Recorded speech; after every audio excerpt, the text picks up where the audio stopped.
Hollywood has presented us with a look at the titular land of glitz and glam in a way that many of us haven't really ever experienced. But how real is the story the series presented us? What is fact and what is fiction? You'd be surprised just how much of this show is pretty close to reality. Sure, things are definitely fictionalized. Obviously, the main character didn't actually exist. And any of you film historians out there are probably well aware that things during the 20th Academy Awards didn't quite go down the way they apparently did on the show. However, a lot of the people that we see, and the situations that they find themselves in, are either straight up true to life, or so close to how things actually were in the day that it's pretty close to passable. So of course in this video I'm going to be taking a look at a handful of different aspects of the series and how close to reality things really are. Because of the nature of this video, there are definitely going to be spoilers ahead.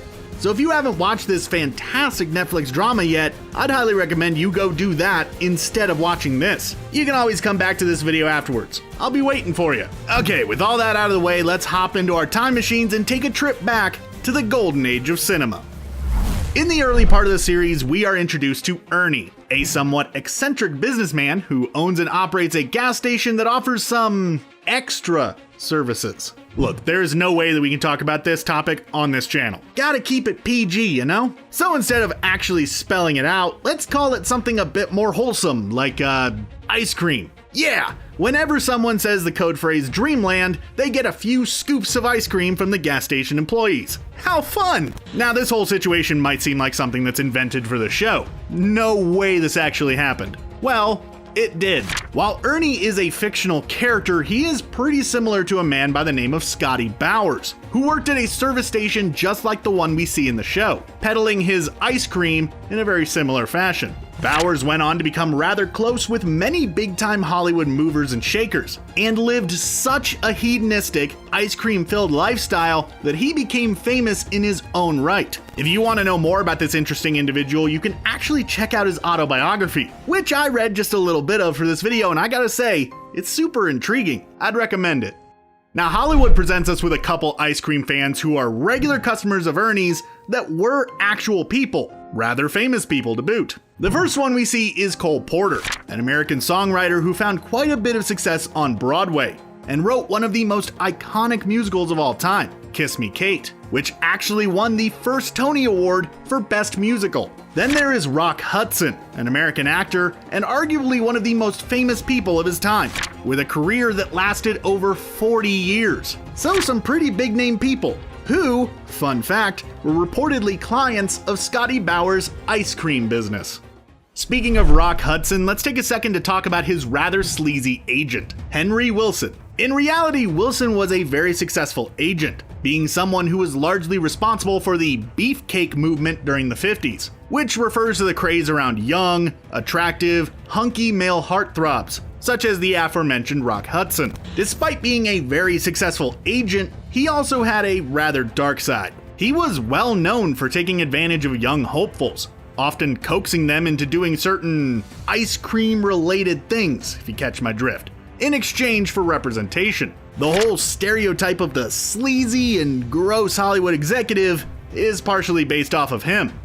Something that's probably pretty easy to recognize as being not totally accurate has to be some of the studios that exist within the world of Hollywood. And while yes, back in the late 40s and early 50s, there were a lot of studios that don't exist anymore today, Ace Studios is definitely not one that existed in reality. However, it does seem to match pretty closely to a lot of some of the larger ones that were around during that time. Legacy studios that largely still stick around today, though not nearly as active as back then. Studios such as Metro-Goldwyn-Mayer, Paramount Pictures, RKO Radio Pictures, Warner Brothers, and 20th Century Fox produced big-budget, prestige pieces for years, creating such historically significant films as The Jazz Singer, the first film featuring sound. If you were a budding actor looking to make a break into the industry, you definitely want to be recognized by one of these larger companies. Though some of these smaller ones, like Universal Pictures, United Artists, or Columbia Pictures, wouldn't have been too bad of a place to start as well.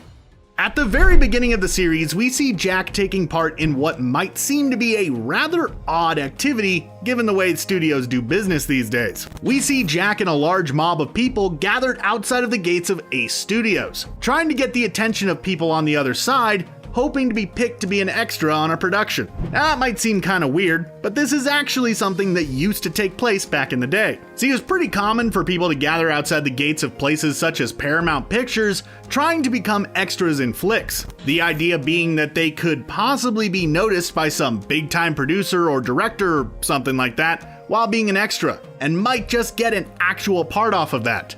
Throughout the series, we see the characters trying to produce a film about a woman named Peg Entwistle, an aspiring actor who apparently threw herself off of the Hollywood sign, tragically ending her own life. Sounds fanciful, and the kind of thing that urban legends are made of. Certainly that's not a real story.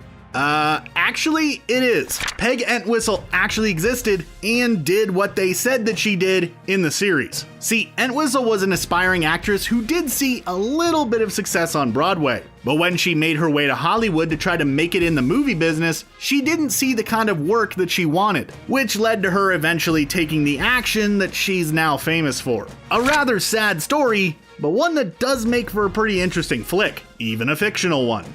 In Hollywood, Queen Latifah portrays Hattie McDaniel, the first black woman to ever receive an Oscar, which she did for her performance in Gone with the Wind, where she played Mammy. During the show, she talks quite a bit about how tough the industry was for her, and that was just about spot on. While McDaniel was able to attend the Oscar ceremony that she won an award at, she wasn't able to sit with her fellow castmates, and even after winning the award, wasn't shown the respect that other members of the Academy were. Heck, she wasn't even able to attend the after party that the rest of the Gone with the Wind cast went to, due purely to the fact that she was African American.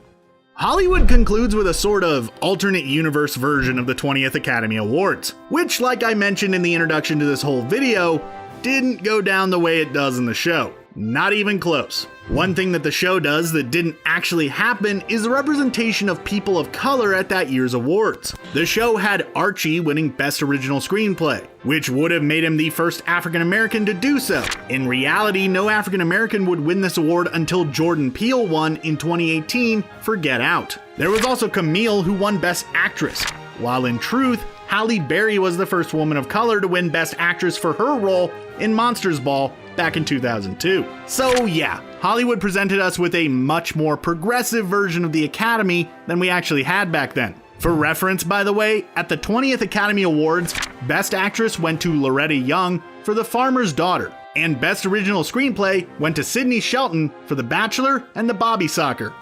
Throughout the series, we get to know a woman by the name of Anna Mae Wong,